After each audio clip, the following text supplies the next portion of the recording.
구독, 좋아요, 알림 설정. 스킵 멈춰.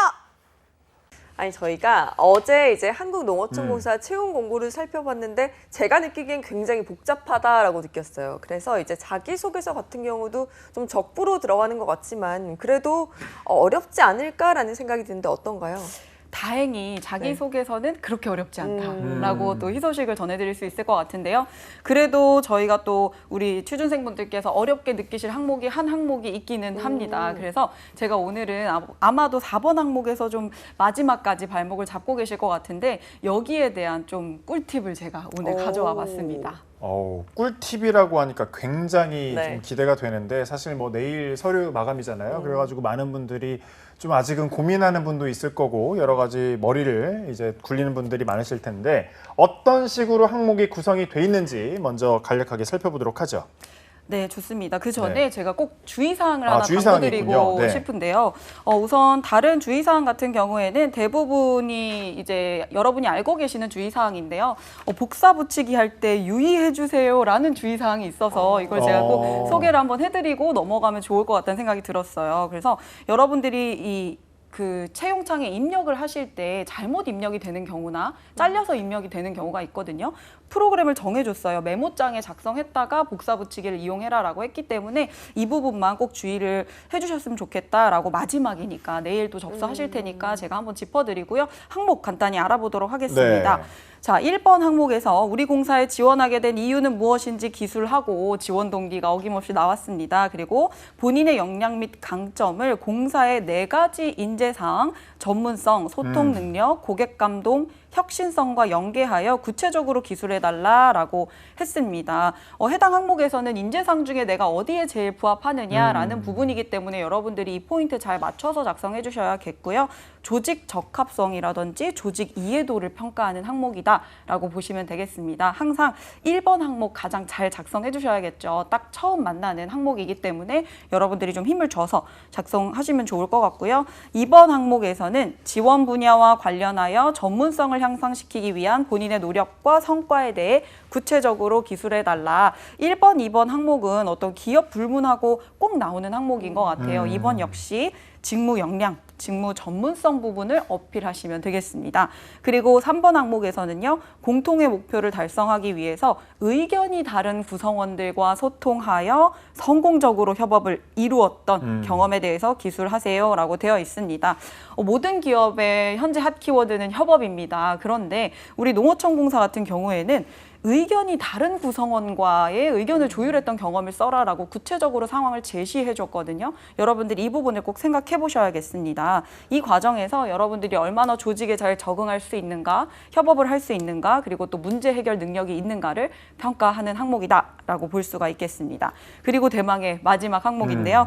우리 공사의 주요 사업인 농어업 분야의 관련 이슈 중에 관심 있는 한 가지를 선택하고 해당 이슈에 대해 본인의 의견과 또 공사의 역할도 함께 기술해야 된다라고 되어 있거든요. 산업에 대한 이해도와 직무 전문성에 대한 이해도라고 볼 수가 있겠습니다. 아까 오프닝 때도 말씀해 주셨지만 적부이기 때문에 그냥 대충 대강대강 써서 내면 되지 않을까라고 생각을 하고 계셨던 분들이 있다면 그래도 여러분들이 4번 항목에서 일반적인 항목이 아니라 기업에 대한 관심도와 이해도, 전문성을 보여주세요라는 항목이 있기 때문에 그래도 최선을 다해서 작성을 해주시면 좋을 것 같고요. 또 우리가 1차 합격이 목표가 아니잖아요. 최종 합격이 목표이기 때문에 1번과 4번 항목을 작성해 보시면서 면접이 대부분 준비될 것 같다라는 생각이 들었습니다. 그런데 이제 전반적으로 자소서 항목들을 보니까 뭐 다른 기업들과 비교했을 때 특별하게 어렵다라든지 뭐 특별히 다르다라는 느낌은 안 드는 것 같아요. 혹시 한국농어촌공사 자기소개서 특징이 있을까요? 우선 특징이 있다라고 한다면 무난한 항목들이 이어지고 있지만 글자 수가 나날이 줄어가고 있다. 그래서 원래 800자도 저희가 저번에도 800자도 글자 수가 너무 없다 막 이런 얘기를 나눴었는데 500자이거든요. 다 합쳐서 2000자밖에 되지 않은데 한 항목당 기본적으로 2개 이상을 요구하고 있어요. 그래서 여러분들이 할 말만 간략하게 핵심만 하자라는 것들을 이해해 주시면 좋을 것 같고요. 또 한 가지 특징이 있다면 원하는 인재상이 항목에서 명확해 보입니다. 드러나요. 왜냐하면 그냥 대부분 뭐 역량을 써주세요, 협업을 써주세요 이런 형식이지만 구체적인 상황 제시를 했고 인재상 중에서 어디가 부합하는지 써라라고 하는 걸 보아하니 우리 농어촌공사에서는 원하는 인재상이 명확하다. 그래서 여러분들이 내일 접수하시기 전에 오늘 방송 보시면서 내가 제대로 잘 썼는지 체크를 꼭 해보셨으면 좋겠습니다. 네. 자, 지원하는 분들이 많이 이 방송을 보고 계실 것 같은데, 자, 그러면 1번 항목부터 천천히 한번 살펴보도록 하죠. 1번. 자, 문제가 우리 공사에 지원하게 된 이유는 무엇인지 기술을 하고, 문제래요. 항목이죠.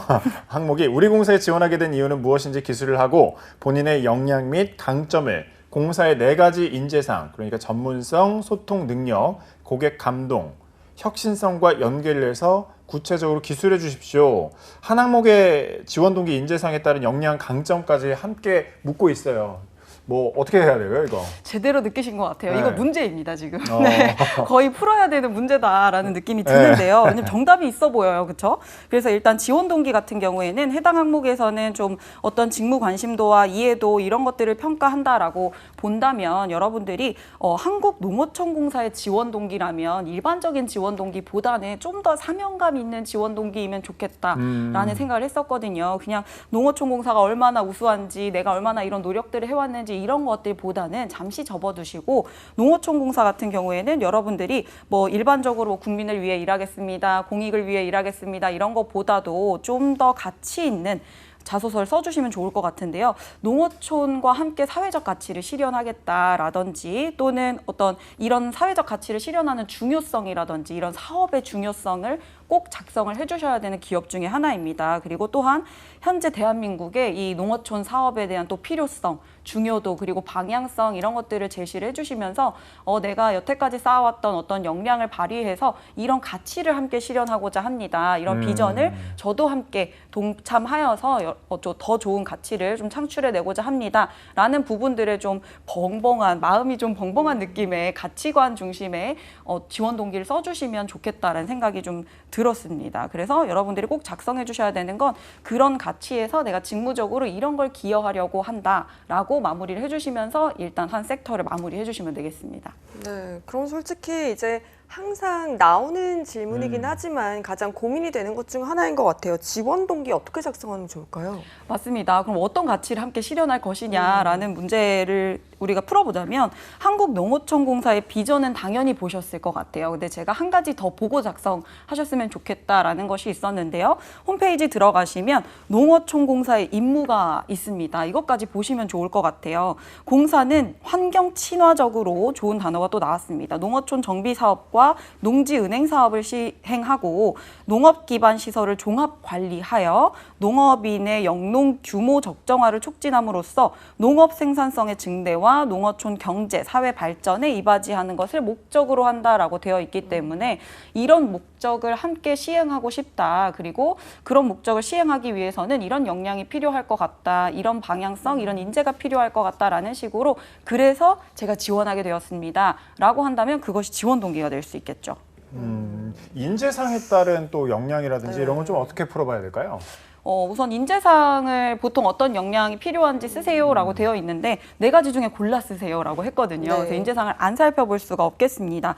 전문성, 소통 능력, 고객 감동, 혁신성 이렇게 4가지거든요. 그러면 앞에 여러분들이 어떤 가치를 함께 실현하고자 한다라는 방향성을 제시를 해주셨잖아요. 이것을 시행하기 위해서 나는 전문성이 가장 중요한 것 같다. 우리 토목 직무가 굉장히 많이 뽑고 있기 때문에 어느 지금 직무보다도 좀 전문성이 중요한 내가 이런 전문성을 발휘하겠습니다. 라고 얘기를 해주실 수 있을 것 같고 또 소통 능력 또 고객 감동, 혁신성 이런 것들을 선택을 해주시면서 내가 이런 가치를 실현하는데 내가 수행할 직무라면 이런 역량이면 좋겠다라는 걸 직무와 부합해서 생각을 해보시면 선정하기 쉬우실 수가 있을 것 같아요. 그래서 어떤 사례까지 여러분들이 뒷받침해 주신다면 전문성을 발휘했던 사례, 고객 감동을 통해서 또 고객 소통 까지 했었던 사례 이런 것들을 좀 한두 줄 정도 덧붙여 보신다면 좀 좋은 자소서를 작성하실 수 있겠습니다. 근데 좀 애매한 경우가 있잖아요. 나는 이거 인재상에 어디에 좀 맞춰봐야 될지 모를 경우에는 어떤 식으로 좀 따져보고 맞춰봐야 될까요? 가장 중요한 건 직무기술서가 있기 때문에 직무기술서를 꼼꼼히 살펴보시면 이 4가지 단어 중에 하나가 꼭 나옵니다. 아. 직무마다 여러분들이 수행하시는 기업 전체로 보면 기업에 어떤 인재가 필요할까라고 생각을 하시면 어려워지실 수가 있어요. 그래서 직무적으로 내가 뭐 행정을 한다라고 한다면 이런 게 중요할 것 같고 토목이라면 이런 게 중요할 것 같고 여러분들의 직무를 생각해 보시고 해당 직무에서 가장 필요할 역량을 뽑아주시면 접근하기 쉬우실 것 같아요. 네, 일단 직무에 맞는 역량을 고르는 것도 중요할 것 같은데 문제는 저는 글자 수가 적으면 적을수록 좋을 줄 알았는데 500자 안에 이제 지원 동기 그리고 역량 강점을 다 쓰려면 너무 모자랄 것 같아요. 손은 좋을 것 같아요. 머리는 안 좋을 것 같고. 어떻게 맞아요. 줄여요 이거를? 좀 피곤하면 덜 할 것 같은데 네. 머리는 더 많이 써야 되는 이런 상황이 있을 것 같은데 그래서 제가 해당 항목에서 가장 요구하고 있는 사항이 많기 때문에 어떤 글자 수 배치를 한번 해봤습니다. 500자라고 한다면요 여러분 작성해보셔서 알겠지만 10포인트 기준으로 문장 길이마다 조금의 차이가 있겠지만 대략 한 10문장에서 12문장 정도거든요. 사실 그렇게 많은 분량이 아니에요. 써놓고 네. 보면 A4 용지 한 반 장 정도의 분량이다라고 보실 수가 있는데 제가 가이드를 드리면서 어떤 줄을 한번 같이 배치를 해보도록 하겠습니다. 지원 동기를 가장 먼저 작성해 주셔야 될 것 같아요. 가장 궁금해하는 부분일 거고 여기서 말씀드렸다시피 농어촌 사업의 필요성이라든지 또 중요성 그리고 공사의 비전, 가치, 실현 이렇게 같이 하고 싶습니다라는 내용들을 짚어주시면서 2-3문장 정도 써주시면 좋을 것 같아요. 이때는 어떤 관련 사업이라든지 이런 것들을 구체적으로 한번 생각을 해보시면 좋을 것 같고요. 뒤이어서 이를 위해서 필요한 역량은 어떤 거라고 생각을 한다. 그래서 인재상 중에 하나를 선택을 해주시는 거죠. 그러면 한 문장 정도 배치를 할 수가 있겠습니다. 이런 일을 수행하기 위해서는 저는 혁신성이 가장 중요하다고 생각을 합니다. 라고 했으면 그 역량이 왜 필요한지에 대한 또 설명을 한 줄 정도 간략히 해주시면 좋을 것 같습니다. 그리고 난 다음에 이제 사례를 써야 되는데 사례를 어디서부터 어디서 쓰냐가 궁금하실 것 같아요. 그래서 저는 어떤 역량을 바탕으로 조직의 어떤 부분에 기여한 경험이 있습니다 정도를 한두 줄 정도로 그냥 개괄적인 목표 위주로 작성을 해주시면 좋을 것 같아요. 성과 위주로. 그렇게 한두 줄 정도 작성을 해주신 후에는 이런 역량을 발휘해서 입사 후에 이런 부분에 기여하고 가치를 실현해 나가겠다라는 것들을 한두 줄 정도 작성을 해주시면 한 500자가 잘 배치되지 않을까 합니다. 너무 세세하게 나눠주셔서 사실 네. 이 가이드를 보면 굉장히 쓰려고 하는 분들이 쉽게 좀 접근할 수 있을 것 같다는 생각이 들어요. 자, 그럼 2번 항목으로 넘어가 볼게요. 자, 2번 항목, 지원 분야와 관련해 전문성을 향상시키기 위한 본인의 노력과 성과에 대해서 구체적으로 기술해 주십시오. 구체적으로 쓰라고 했는데 역시 500자네요. 어떻게 좀 접근해 볼까요? 맞습니다. 네. 구체적으로 쓰고 항상 글자 수 조금 주고 이런 경향이 있는데요. 우선 구체적으로 작성해야 되니까 사례라든지 설명을 좀 자세히 해달라는 것 같아요. 근데 우리가 주의 집중해서 봐야 될 부분은 전문성을 향상시키기 위함입니다. 태도적인 역량보다는 지식과 기술 쪽에 포커스를 맞춰주셔야 되는 항목이에요. 그래서 체크를 해보시면서 내가 지식과 기술을 잘 뽑았는지를 한번 체크해보시면 좋을 것 같아요. 일단 어떤 것이 전문성이냐라고 한다면 가장 먼저 기억나는 건 자격증이죠. 자격사항이 있을 것 같고요.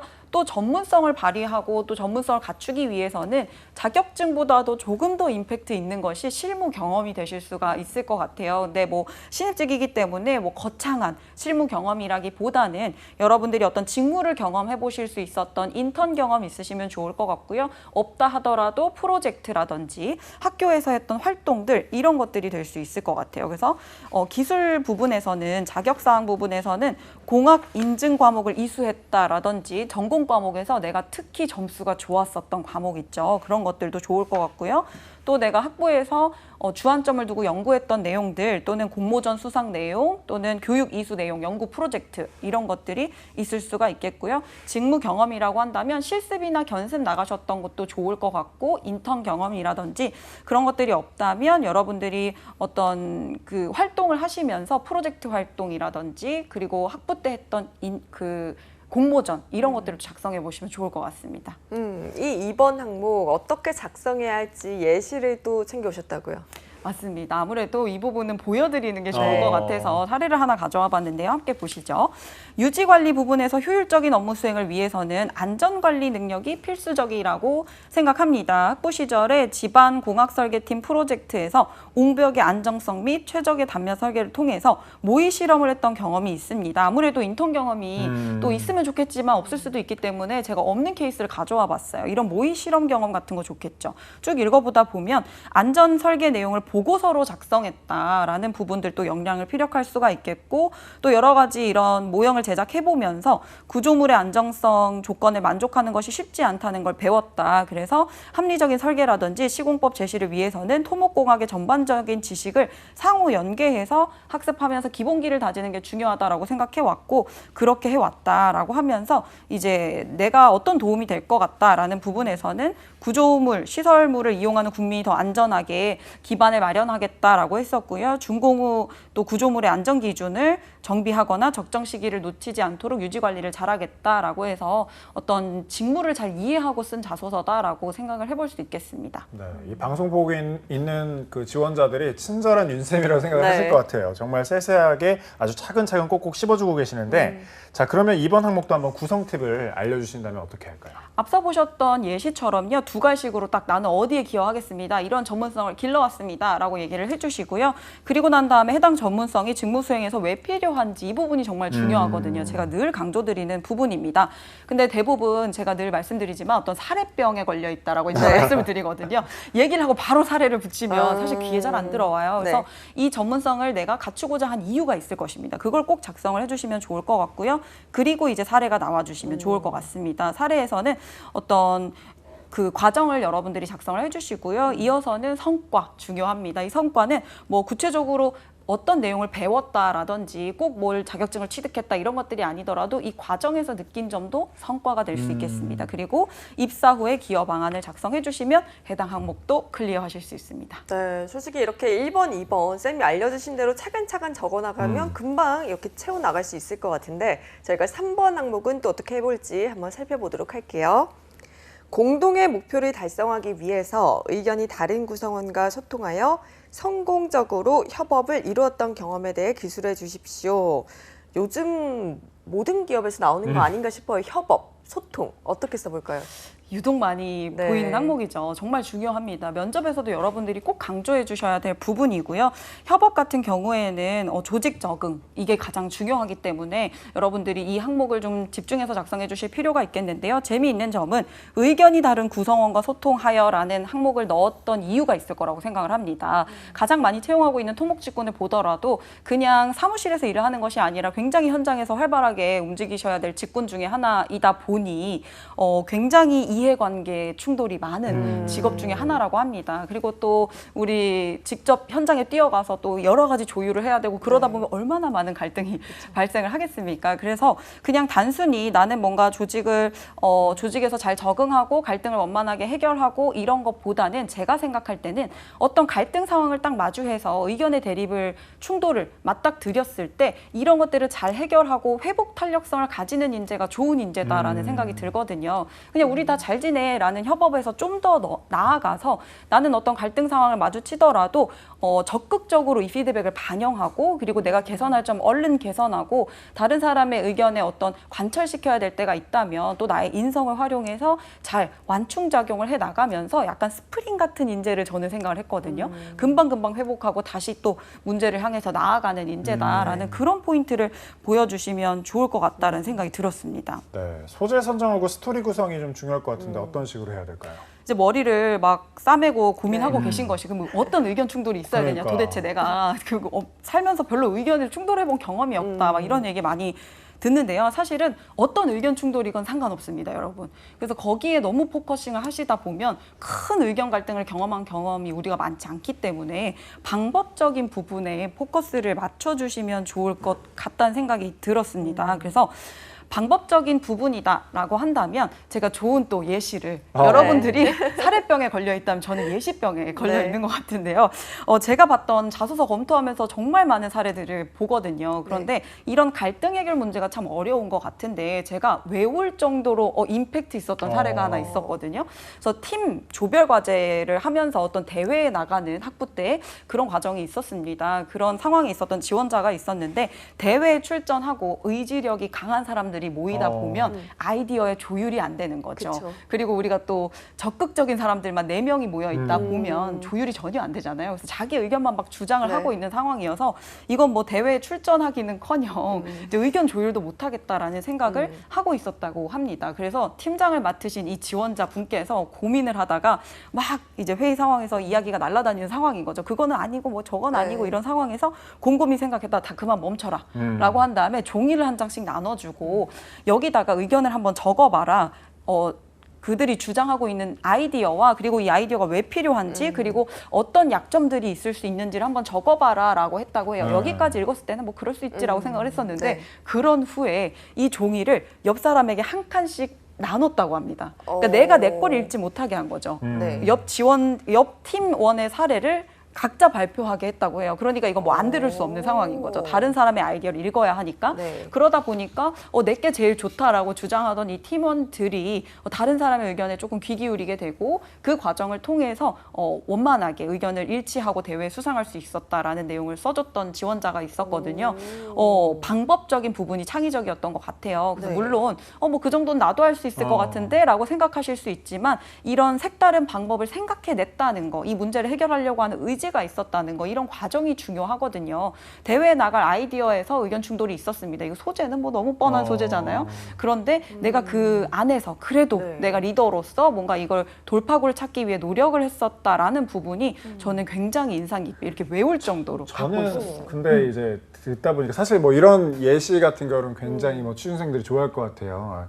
그런데 약간 제가 항상 이런 거 보면서 느낀 점이 왜 예시를 들을 때 나는 다 그러니까 지원자는 왜 항상 팀장이라든지 맞아요. 뭔가 맡아야 되나 쓰다 보면 다 뭔가를 맡아가지고 구성원이 아니라 뭐 약간 조장 같은 느낌이 돼가지고 뭘 조율하고 약간 이렇더라고요. 꼭 이렇게 해야 되는 거예요? 아니면 맞습니다. 또 그러면 또 지금처럼 답답해하고 나는 리더도 아니었다 이런 네. 생각을 하고 계실 수 있을 것 같은데 꼭 리더가 아니었어도 괜찮습니다. 그런데 여러분들이 어떤 역할을 맡았을 때가 임팩트 있는 경험이기 때문에 그런 경험들이 한 번씩은 살면서 단 한 번도 리더를 맡아보지 않았다라는 부분들은 또 쉽지 않은 경험이기 때문에 뭐 그러실 수도 있었겠지만 내가 조직 안에서 아이디어를 냈던 것도 괜찮은 것 같아요. 네. 팀장이 아니었어도 야 우리 이렇게 싸우지 말고 종이에 한번 적어보자라고 했었다라고 작성을 해주시면 좋을 것 같아요. 꼭 팀장이었어만 네. 하고 또 꼭 리더였어야만 하는 건 아닙니다. 그 아이디어와 포인트에 집중을 해주시면 좋을 것 같아요. 네, 꼭 특별한 상황이 아니었어도 뭔가 어떤 협업을 해냈고 어떤 이슈가 있었는지 다시 한번 기억을 되감아 보시면 좋을 것 같습니다.